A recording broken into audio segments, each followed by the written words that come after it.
여러분 안녕하십니까. 2월 22일 토요일입니다.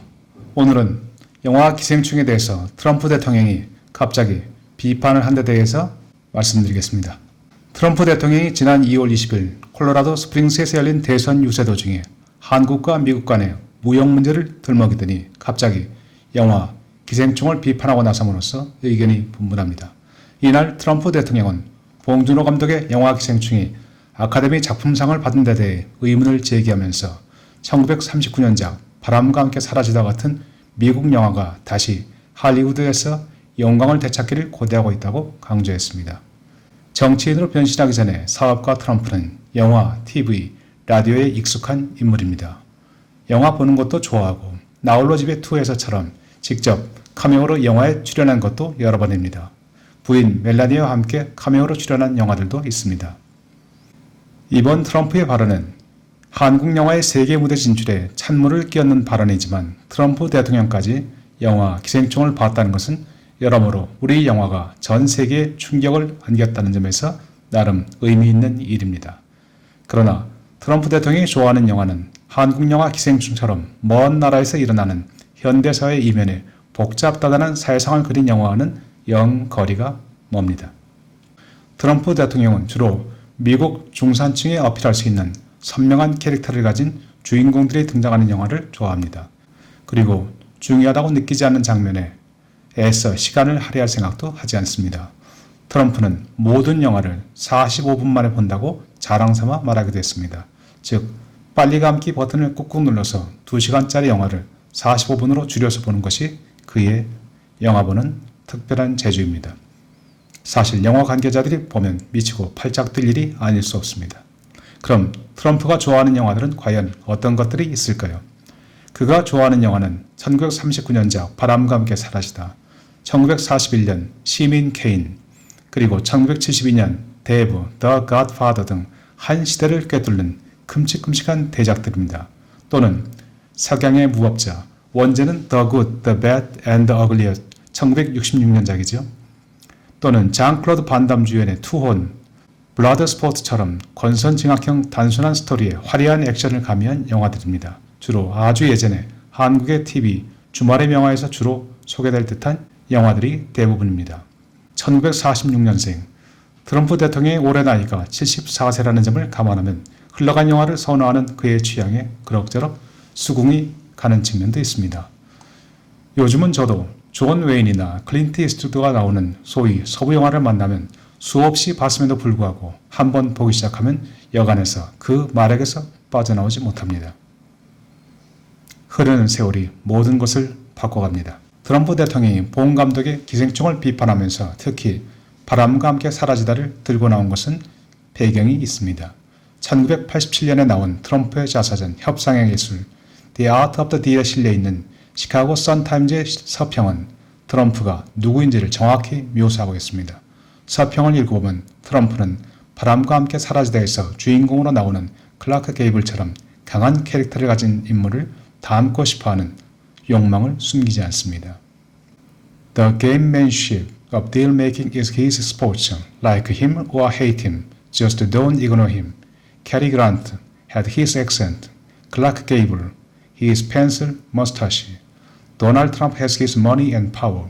And like the other romantic heroes, he knows what to do with them. Chicago Sun-Times. 조금 살을 붙여서 의역을 해보면 협상에서 이기기 위해 수단 방법을 가리지 않는 것은 트럼프가 가장 즐기는 스포츠다. 그를 좋아하거나 또는 미워해도 그만이지만 절대 무시해서는 안 된다. 캐리 그란트에게 영국 영어와 미국 영어를 섞어놓은 매력적인 미드 애틀랜틱, 소위 중부 대서양 악센트가 있다면 클라크 게이블에게는 모든 여성을 사로잡는 매력 만점의 코수염이 있고 트럼프는 돈과 권력을 모두 갖고 있고 이를 어떻게 사용할지를 잘 알고 있기 때문이다. 한국 영화를 한 단계 아닌 여러 단계 업그레이드 시킨 것으로 평가받는 봉준호 감독의 기생충. 트럼프의 비평이 거슬리기는 하지만 영화는 좋건 싫건 많은 사람에 의해 언급되는 것이 제일입니다. 일단 트럼프 대통령까지 앞장서서 호불호를 표시했으니 이제 영화는 충분히 성공한 셈입니다. 그러나 브래드 피트는 아직 트럼프의 공격에 대해서 여간에서 반격의 기회를 잡기 어려울 듯합니다. 트럼프 대통령은 기생충을 비난하는 동시에 올해 아카데미에서 나무 조연상을 받은 브래드 피트에 대해 잘난 체 하는 인간이라면 쏘아붙였습니다. 브래드 피트의 수상 소감이 트럼프의 속을 긁은 모양입니다. 브래드 피트는 무대 위에서 수상 소감을 말하는데 45초가 주어지는데 이 45초는 미 상원이 존 볼턴에게 줬던 시간보다 45초 많은 것이다 라고 말을 요리조리 비틀었습니다.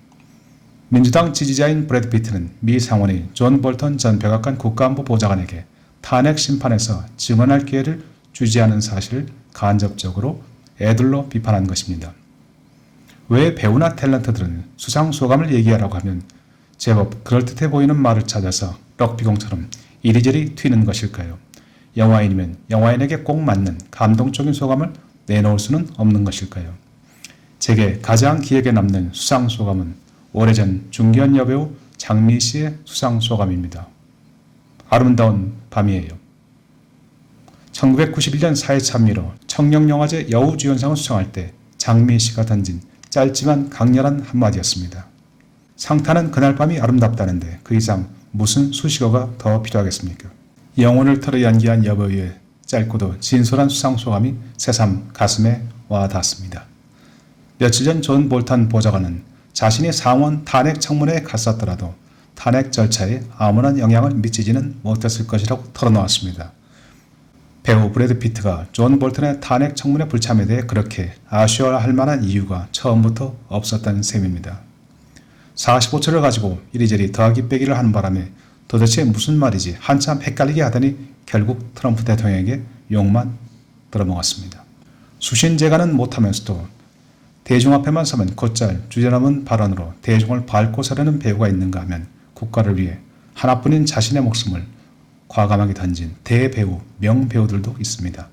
영화 바람과 함께 사라지다이는 여주인공 스칼렛 오하라의 사랑을 차지하기 위해 거친 남자 레트 버틀러와 나약한 이상주의자 애슐리 윌크스가 끊임없이 경쟁합니다. 레트 버틀러 역을 맡은 클라크 게이블 못지않게 문 여성의 마음을 뒤흔든 애슐리 윌크스 역을 맡은 배우는 당시 영국 최고의 미남 배우 레슬리 하워드였습니다. 레슬리 하워드는 큰 키에 마른 몸매, 지적인 용매의 섬세함을 갖춘 그야말로 전형적인 영국 신사의 모습을 갖추고 있어서 엄청난 인기를 누리고 있었습니다. 1939년 바람과 함께 사라지다가 공전의 히트를 기록하면서 레슬리 하워드의 바다 너머 할리우드에서의 인기도 절정에 달했습니다. 그러나 그해 9월 제2차 세계대전이 발발하자 애국심에 가득 찬 레슬리 하워드는 할리우드의 영광을 미련 없이 떨치고 전쟁터로 변한 고국 영국으로 돌아갔습니다. 그는 라디오 방송 프로그램을 통해 당시 중립을 지키던 미국의 참전을 요청하고 영화와 다큐멘터리를 제작하는 등 전선 후방에서 심리전 공작을 적극 전개했습니다. 그가 만든 두 편의 영화, 영국 공군이 자랑하는 스피트파이어 전투기 설계자의 이야기를 다룬 영화 스피트파이어는 독일 나치로부터 유태인 청년들을 구출하는 내용을 담은 핀퍼넬 스미스는 전쟁에 지친 영국인의 사기를 짐작하는 데 크게 기여했습니다. 그러나 영국과 프랑스는 독일의 공세 앞에서 고전을 면치 못했고 처칠 수상은 연합국 함대의 지브롤터 해협 통행을 보장하기 위해서는 스페인의 중립이 더할 나위 없이 중요하다는 것을 절감하고 있었습니다. 그러나 스페인 독재자 프랑코 총통은 연합국과 추축국 사이에서 애매한 중립을 유지하고 있었습니다. 프랑코는 내전을 종식하고 권력을 장악하는 과정에서 히틀러와 무솔리니의 군사적 정치적 지원을 받았기 때문에 중립을 계속 유지하는 데 상당한 부담을 느끼고 있었습니다. 처칠 영국 수상은 배우 레슬리 하워드와 친분이 있었습니다. 처칠은 레슬리 하워드로부터 아라비의 로렌스 영화 제작을 위한 각본 작성을 요청받았을 정도로 두 사람은 가까운 사이였습니다. 처칠은 노벨 문학상을 받을 정도로 뛰어난 문학적 재능을 갖고 있었습니다. 처칠 수상은 프랑코 총통에게 밀사를 보내 중립태세 유지를 요청하는 친서를 전달하기로 마음을 먹고 레슬리 하워드를 적임자로 찍었습니다. 레슬리 하워드와 스페인 여배우 콘치타 몬테네그로 간의 연애는 공공연한 비밀이었습니다. 레슬리 하워드는 유부남이었지만 1931년 콘치타와 영화에 함께 출연한 이후 20살 가까운 나이 차이에도 불구하고 어린 콘치타와 만남을 이어오고 있었습니다.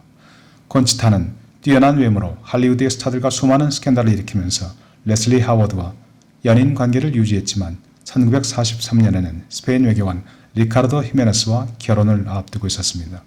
참고로 콘치타 몬테네그로는 1911년생이었고 레슬리 하워드는 1893년생이었습니다. 둘 사이에서는 18살의 나이 차이가 납니다. 1943년 5월 레슬리 하워드는 스페인 주재 영국문화원의 초청 형식으로 마드리드에 도착했습니다. 마드리드는 바람과 함께 사라지다에 나오는 대스타의 도착에 흥분했습니다. 그러나 레슬리 하워드는 연일 이어지는 환영 리셉션 속에서도 처칠의 밀서를 어떻게 전달해야 하느냐로 고민하고 있었습니다. 결국 그는 연인 콘치타에게 도움을 요청했고 콘치타는 이를 자신의 배우자가 될 리카르도 히메네스에게 전달했습니다. 인물 좋고 집안 좋은 리카르도 히메네스는 콘치타 몬테네그로의 요구를 의외로 선선히 수용했습니다. 1943년 5월 말 마침내 레슬리 하워드와 프랑코 총통 간의 만남이 이루어졌습니다. 표면적인 미팅 사유는 영국과 스페인 공동으로 신대륙을 발견한 콜럼버스에 대한 영화를 만들고 레슬리 하워드가 주인공을 맡는 제안을 협의하기 위한 것이었습니다. 바람과 함께 사라지다를 보면서 감동의 눈물을 흘렸던 것으로 전해지는 프랑코 총통은 레슬리 하워드의 출연을 반겼고 그가 내민 처칠의 밀서에서 영국의 굳은 결의를 읽었습니다. 성공적으로 미션을 마친 레슬리 하워드는 마드리드 리츠 호텔에서 콘치타와 어쩌면 마지막이 될지도 모를 축배를 들었습니다. 그리고 마드리드를 떠나 포르투갈 리스본으로 발길을 재촉했습니다. 1943년 6월 1일 아침 07시 25분 리스본 공항을 이륙한 영국 BOAC 항공사의 더글라스 DC-3 항공기는 영국 브리스톨을 향해 기술을 북북서로 돌렸습니다. 그리고 3시간 만에 스페인 북부 라 코르냐를 벗어나서 대서양 남쪽 비스케이만으로 들어섰습니다. 바로 그 순간 수평선에서 쏜살같이 등장한 8대의 독일 전투기에서 기총수사가 뿜어져 나왔고 레슬리 하워드 일행을 태운 비행기는 순식간에 엔진에 불이 붙은 채 대서양 깊은 바다로 내려앉았습니다. 레슬리 하워드를 포함한 승무원과 승객 등 17명의 시신은 영원히 발견되지 않았습니다. 할리우드를 흔들었던 여배우 콘치타는 몇 달 후 외교관 리카르도와 결혼을 올렸지만 곧바로 음악 은퇴를 선언하고 세상과 인연을 끊고 지내다가 2007년 96세의 나이로 세상을 떠났습니다. 프랑코 총통은 히틀러의 참전 요구에 시달리면서도 2차 대전 내내 중립정책을 지켰습니다. 대배우 레슬리 하워드는 50살의 짧은 생을 영국을 위해 바쳤고 그의 시신은 지금도 대서양 깊은 바다 어디엔가에 잠들어 있습니다. 바람과 함께 사라진 것일까요? 2020년 2월 지구상의 수많은 사람들이 귀중한 45초를 낭비했고 자파구리는 영화 기생충의 빌부터 슬쩍 주연의 자리를 꿰차고 앉았습니다. 오늘도 끝까지 시청해주신 여러분 대단히 감사합니다.